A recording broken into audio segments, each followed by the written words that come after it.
Una mozione di sfiducia è stata presentata verso il sindaco di Realmonte Sabrina Lattuca. L'atto è stato notificato in data odierna da 8 consiglieri comunali di Realmonte,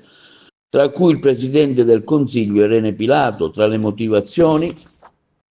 il disaccordo politico, le divergenze di orientamento tra il sindaco e la maggioranza dei consiglieri comunali, la mancanza di una chiara direzione politica e amministrativa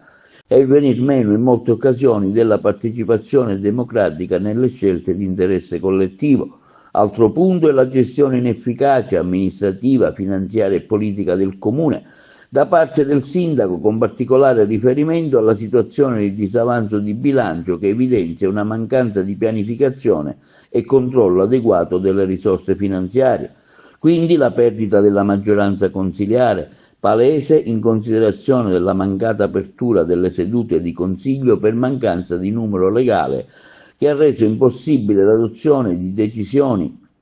e azioni politiche non condivise dalla maggioranza dei consiglieri, compromettendo il buon governo del comune, oltre a determinare in blocco le attività amministrative con conseguente stato di paralisi. Pertanto gli 8 consiglieri comunali chiedono al Consiglio di approvare la mozione di sfiducia nei confronti del sindaco Lattuca al fine di ristabilire l'efficienza e la trasparenza nella gestione amministrativa, ricorrendo a una nuova consultazione popolare.